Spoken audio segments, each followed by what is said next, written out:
BPT वाला वो आया था, उस समय मैंने कहा था, अरविंद जी को भी कहा था कि लिखित में आवेदन दीजिए, लेकिन वो मुकर गए थे, लिखित में उन्होंने आवेदन नहीं दिया था। और हम यहाँ माननीय कांसीराम को उद्धृत करना चाहेंगे कि माननीय कांसीराम कहा करते थे कि पहला चुनाव हारने के लिए, दूसरा हराने के लिए और तीसरा जीतने के लिए लड़ा जाता है। यानी जो भी एमपी बने हैं या एमएलए बने हैं मात्र 1250 लोगों के ही परिवार से बने हैं और मैं एक आउटसाइडर था। मेरे माता पिता या मेरा पारिवारिक बैकग्राउंड भी वही है जो आपका है या सरारंजन में किसी अन्य व्यक्ति का हो सकता है। आया है जो लोग 9 बार से जीत रहे हैं लोग, उनको भी इतना ज्यादा वोट आया है, लेकिन इनको इतना कम वोट क्यों आया? ये वोट इसलिए कम आया कि जिन मुद्दों को लेकर हम जनता के बीच में गए थे, जनता ने हमारे इस मुद्दे को स्वीकार किया। बिहार विधानसभा का चुनाव हुआ और आप सरारंजन से प्रत्याशी रहे। सरारंजन के लोगों को सबसे पहले क्या कहना चाहेंगे? बस धन्यवाद, बहुत बहुत आभार। जिस तरीके से आपने लोकतंत्र के इस महापर्व में हिस्सा लिया वो वाकई काबिल तारीफ है और सभी लोगों को तहे दिल से धन्यवाद। अभी आपको जितना वोट आया, जितना मत आया, तो आपको चुनाव में आप लगातार घूम फिर रहे थे, तो आपको क्या खूबी और क्या खामी लगी ताकि लोग वोट किए हैं आपको? कुछ भी खामी नहीं लगी और अच्छा था। और हमने जिस मुद्दे को उठाया लोगों ने इसको स्वीकार किया, उस मुद्दे को तरजीह दिया, समझा। और रही बात मुझे वोट मिलने की, तो मैं तीसरा सबसे ज़्यादा मत पाने वाला प्रत्याशी हूँ। हाँ, ये बात सही है कि 6200 के करीब मुझे मत मिला है, लेकिन ये बात भी सत्य है कि मैं तीसरा प्रत्याशी हूँ। यहाँ जनसुराज जैसी पार्टी के भी उम्मीदवार थे, उनसे भी ज़्यादा मत मुझे मिला है। पिछली बार करीब 9 या 12 हज़ार नोटा का मत मिला था, तो इस बार नोटा का कम मत मिला और हमें ज़्यादा मत मिला है। तो ये एक दिखाता है कि लोगों का भरोसा है। हम किसी पार्टी से नहीं थे, इसके बावजूद जो 6200 या 6300 लोगों ने हमें वो किया, स्वीकार किया है, हमारी बात को रखा है। तो आप कह सकते हैं ये खालिस वो लोग हैं जो हमारे मुद्दे के समर्थन में थे और वो जानते थे कि हम बदलाव के वाहक बनेंगे। या राजद का आप देखिए कि जिस तरीके से जदयू का वोट बढ़ा। पिछले लोकसभा चुनाव में माननीय नित्यानंद राय को, गृह राज्य मंत्री को 93,000 वोट आया था सरारंजन से, और 73,000 वोट आया था माननीय विधायक आलोक मेहता को, जो लोकसभा का चुनाव लड़े थे। 20,000 वोट का फासला था। और इस विधानसभा में भी राजद और जदयू के बीच 20,000 वोट का ही फासला है, फासला नहीं बढ़ा है। आप इस बात को देखें तो 69,000 पिछली बार अरविंद सहनी को आया था यहाँ से राजद के बतौर उम्मीदवार, और इस बार 82 से 83,000 के मत आया है। यानी 12,000 13,000 मत अरविंद सहनी का बढ़ा है। और पिछले लोकसभा में माफ कीजिएगा, अगर लोकसभा से आप कंपेयर कीजिएगा तो 73,000 वोट आया था आलोक मेहता जी को, और इनको 82 या 83,000 वोट आया है। यानी 10,000 वोट बढ़ा आरजेडी का। और ठीक इसी तरीके से 93,000 वोट आया था आदरणीय नित्यानंद राय जी को, तो 9,000 वोट जदयू को बढ़ गया, यानी 1,02,000 हो गया। जो बढ़ा हुआ अनुपात है दोनों का सेम है।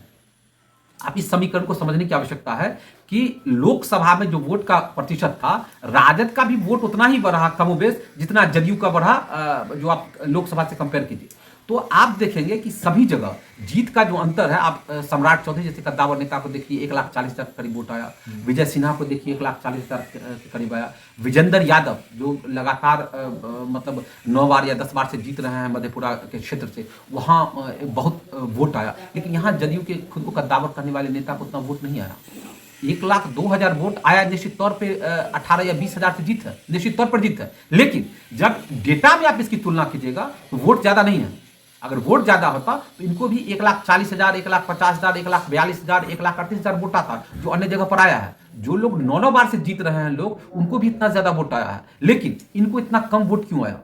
ये वोट इसलिए कम आया कि जिन मुद्दों को लेकर हम जनता के बीच में गए थे, जनता ने हमारे इस मुद्दे को स्वीकार किया और सीधे तौर पर जो निर्दलीय उम्मीदवार थे 6-7 और राजद का वोट बढ़ा, इसी बिहार पर बढ़ा। आप जानते हैं कि किस तरीके से चुनाव से पहले 10,000 रुपया दिया गया था, हर महिला के खाता में देने की कोशिश की गई थी, जो काबिल तारीफ काम था। निश्चित तौर पर टाइमिंग को लेकर आप सवाल उठा सकते हैं, लेकिन नीति को लेकर सवाल नहीं उठा सकते हैं।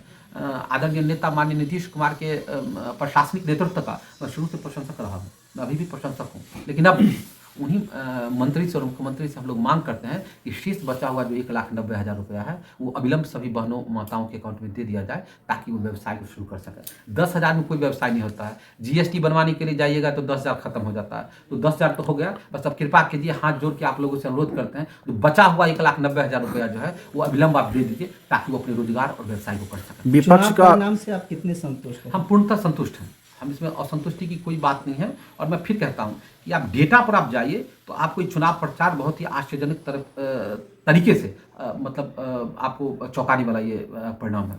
जब सम्राट चौधरी, विजय सिन्हा या इस तरह के जो कद्दावर या विजय यादव जी जो मधेपुरा से मैंने कहा, मधेपुरा लोकसभा के अंतर्गत वो सीट आता है, वैसे लोगों को 1,40,000 1,42,000 मत आता है, तो आखिर क्या बात हो गई कि कथित तौर पर जदयू के सबसे कद्दावर नेता माने जाने वाले नेता विजय कुमार चौधरी को, मैंने कहा कि कथित तौर पर खुद को सबसे बड़े नेता मानने वाले लोग विजय कुमार चौधरी जी को 1,02,000 मत क्यों आया? उनका भी आंकड़ा 1,40,000 होना चाहिए, लेकिन 1,40,000 नहीं आना इस बात को रेखांकित करता है कि हमने जो किया, लोगों ने इस बात को स्वीकार किया, लोगों ने इसको एक्सेप्ट किया।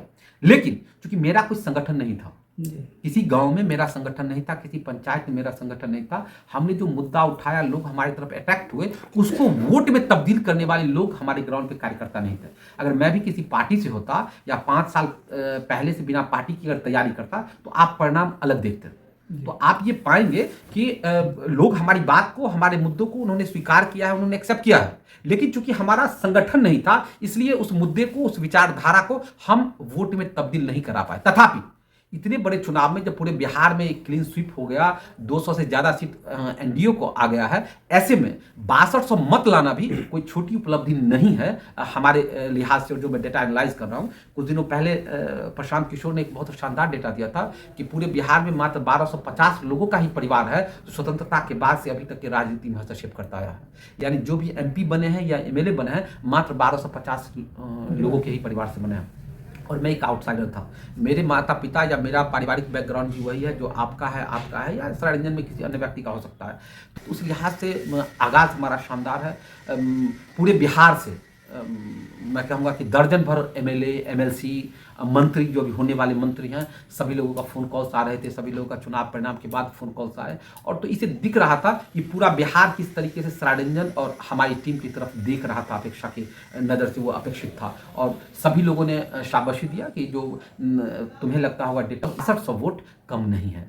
तो मुझे भी लगा जब हमने समीकरण मिलाया, विपिन सर ऐसे लोग को देख लीजिए कि मतलब 7300 या 7000 वोट आया, या और भी जो निर्दलीय चेहरा था, तो इस लिहाज से हमारा वोट कम नहीं है। हाँ, संगठन की कमी हमें दिखी है, संगठन की कमी में हम वो करेंगे जो किया जाएगा। और विपक्ष की तरफ से ही बात नहीं है, जो मैं रेखांकित करूँगा कि चुनाव का ये वेव था कि जो माननीय यहाँ के मंत्री हैं विजय कुमार चौधरी, यहाँ के विधायक, उनके बूथ से भी जगह राजद लीड कर गई है। मतलब जो यहाँ मंत्री हैं विजय कुमार चौधरी जी, उनके घरेलू बूथ से भी राजद लीड कर गई है। तो ये चुनाव बहुत ही अनपेक्षित था, और किसी भी मीडिया विश्लेषक या किसी भी व्यक्ति के द्वारा ये नहीं था कि भाई इस तरीके से क्लीन स्वीप होगा। ये अंडरवेव था जो जिसका प्रतिफलन आप देख रहे हैं कि भाई चुनाव में हुआ है। और हम तमाम लोगों को, लोकतंत्र में है, हम कोई भी एक्सक्यूज बहुत है, अगर हम चाहें तो हम दर्जन भर एक्सक्यूज आपको दे सकते हैं। जिस समय बीपीटी वाला वो आया था, उस समय मैंने कहा था, अरविंद जी को भी कहा था कि लिखित में आवेदन दीजिए, लेकिन वो मुकर गए थे, लिखित में उन्होंने आवेदन नहीं दिया था। तो इसके बावजूद भी हम दर्जन भर बहाना गिना सकते हैं, लेकिन हम एक ही बहाना जानते हैं, हार है। हार को खुले हृदय से स्वीकार करना चाहिए। इसके लिए कोई भी बहाना उसको डिफेंड करने के अलावा कुछ भी नहीं है, और हम अपनी हार को स्वीकार करते हैं। और हार क्या है?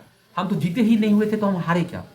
हम तो लड़ने के लिए गए थे, हमने एक अच्छी लड़ाई लड़ी। हमारी टीम ने जो संघर्ष किया, पूरे बिहार के लोगों ने देखा, पूरे बिहार के लोगों ने समझा और जाना, इस तरह से भी लड़ाई की जा सकती है। हार तो उनके लिए है कि जो लगातार 4 बार से जीत रहे हैं, और अन्य जगहों पर लोग 1,50,000 वोट ला रहे हैं, 1,40,000 वोट ला रहे हैं, 1,30,000 वोट ला रहे हैं, और आप 1,02,000 वोट ला रहे हैं। हार तो उनके लिए है। हार तो उनके लिए है कि 5 साल पहले भी वो 2,000 वोट से हारे थे, अभी वो 20,000 वोट से पिछड़ गए। तो हमारे लिए हार नहीं है, हमारे लिए बहुत ही शानदार चुनाव रहा, बहुत ही मज़ेदार चुनाव रहा, बहुत कुछ सीखने को मिला, बहुत नए संपर्क बने, बहुत ही अच्छा और मज़ेदार रहा। हमने मन से लड़ाई की थी, और हम अपनी लड़ाई से संतुष्ट हैं, इसमें कहीं कोई दो राय नहीं। पिछले सालों में आपने सरायरंजन के हर गली, हर मोहल्ले में जाके पदयात्रा किया था, और जिस तरह से लोगों को सहयोग किया, क्या लगता है कि आगे भी ये सब बिल्कुल? देखिए, ये 24/7 है। मेरा मोबाइल ऑफ नहीं होता है, मेरा मोबाइल ऑन रहता है 24/7। 2-3 दिनों की मेरी व्यस्तता है, क्योंकि इस चुनाव के दरमियान जो मेरा व्यक्तिगत व्यावसायिक गतिविधि था, सब रुक चुका है। हम उसको ट्रैक पर लाने की कोशिश कर रहे हैं। 2-3 दिनों, मैक्सिमम 1 सप्ताह में ट्रैक पर आएगा, और हम 24/7, हम ही नहीं, हमारी पूरी टीम दुख की घड़ी में सरायरंजन के साथ खड़ा मिलेंगे। कहीं भी पीछे हटने की बात नहीं है। अब सरायरंजन ही नहीं, हम अपने फलक को विस्तार करेंगे, और हम चाहेंगे कि पूरे उत्तर बिहार में, गंगा के इस पार में जितने भी जिले हैं, जितने भी तहसील है, ब्लॉक हैं, सभी जगह हम जो सकारात्मक राजनीति है उसको हम लाएं, जो हाशिए पर बैठे लोग हैं उसको राजनीति में केंद्र लाएं। और अब सिर्फ सरायरंजन नहीं, हम पूरे उत्तर बिहार की बात करते हैं। हम उत्तर बिहार की राजनीति में के माध्यम से हम बदलाव की मांग करते हैं। हम इस बात पर आगे बढ़ेंगे।